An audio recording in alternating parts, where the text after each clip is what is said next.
ऊसर खेत में लहराकर गेहूं की फसल हो गई। तो जब घर वाले जानते थे था खेत में बोया ही नहीं गया है, धरना ले जाकर के संतों को खिला दिया है, तो कभी गए नहीं देखने, कभी घर में देखने के नहीं गए। सोचा वहाँ बोया नहीं है तो कौन जाए। और उस समय का ऐसा जमाना नहीं था कि मतलब जो है सिंचाई वाला मशीन वगैरह सब ज़्यादा कुछ तो था नहीं, कुएं में सिंचाई हो रही थी।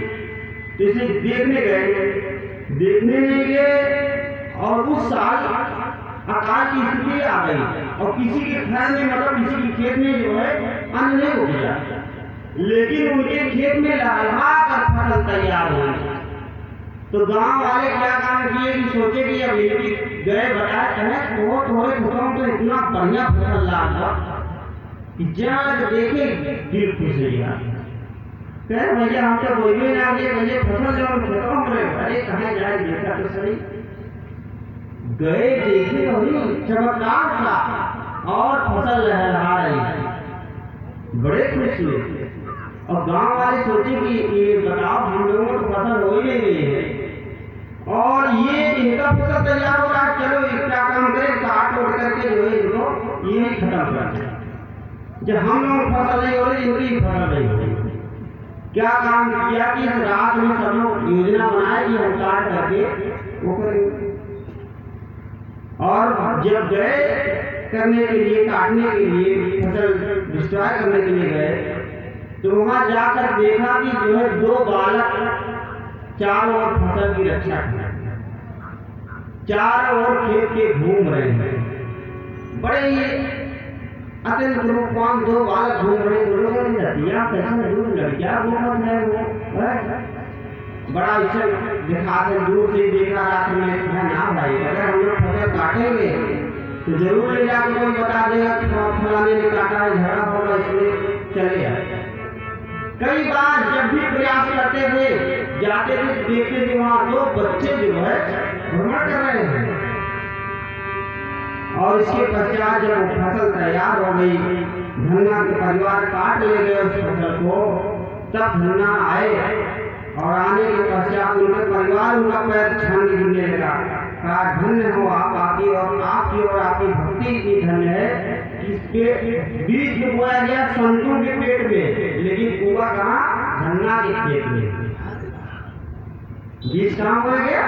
संतों के पेट में बोया गया, हुआ कहाँ? धन्ना के खेत में। और आज भी जयपुर की घटना है, जयपुर की जो धन्ना जी की पीठ है वहाँ आज भी वो गेहूं की वो रखे हुए बीज रखे हुए जो जिसको भगवान ने उगाया था, जिसको राम जी ने उगाया था, आज भी वो बीज रखे हुए हैं। ऐसी बात नहीं, कोई कल्पना नहीं है। आप वहाँ जाएंगे दर्शन करेंगे कि धन्ना जी का ये जो बीज जो है ठाकुर जी ने उगाया।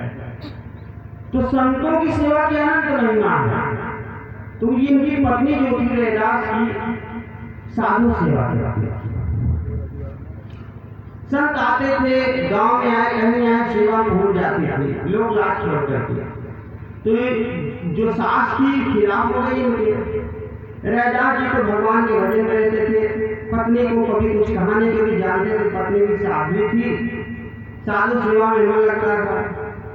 तो इनकी जो सास थी उसने पंचायत बैठाई, कहा ऐसा है कि जो है हम इनको क्या काम करेंगे कि इनको हम अलग करना चाहते हैं। पंचायत में आप क्यों अलग करना चाहती है? कहा इसलिए कि ये बहू नहीं बहुरिया है, साधु सेवा करती है, आई हमारे घर का नाश कर रही है, तमाम लोगों को आती है, अपना खिलाती पिलाती है, रात में सोते हैं, ऐसा ऐसा।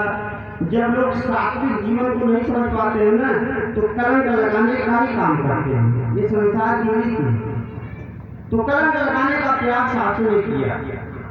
रैदास जी से कहा कि ऐसा बेटा तुम इनको छोड़ दो, छोड़ दो, ये जो पत्नी है ठीक नहीं है।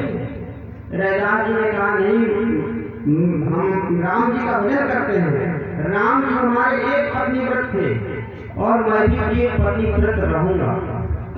रही बात इनके चरित्र के बारे में, इनके चरित्र के बारे में हम प्रमाण देते हैं कि हमारी पत्नी जो है शुद्ध है।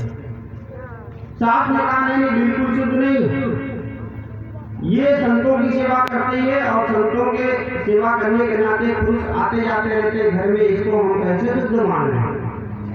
तो पहले के जमाने में क्या होता था ना कि पंचायत बदल जाती थी, और पंचायत बदल में पंचायत जो निर्णय कर देती थी वही मान्य होता। पंचायत बदली गई रैदास की पत्नी के खिलाफ, और पंचायत ने निर्णय सुनाया कि जैसे त्रेता युग में सीता जी अपनी परीक्षा दी थी तो अपनी शुद्धता के लिए, उसी तरीके से अगर रैदास की पत्नी भी अपनी शुद्धता के लिए आग में बैठ जाए और ठीक वैसे जैसे जानकी आग में से वैसे अगर ये भी निकले तो हम मान जाएंगे कि जो है ये वास्तव में साधु सेवा का व्रत जो इन्होंने किया है वो सही है, निष्कलंक। रैदास जी से पूछा गया, रैदास जी ने कहा बिल्कुल हमको मंजूर। उनकी पत्नी से कहा बिल्कुल, कहा साधु सेवा के हमको जो भी हमको आप जो देना चाहें, सजा देना चाहें, उसके लिए हम तैयार हैं। और गांव वालों के सामने चिता जलाई गई और वहां पर रैदास जी की पत्नी जो है जाकर के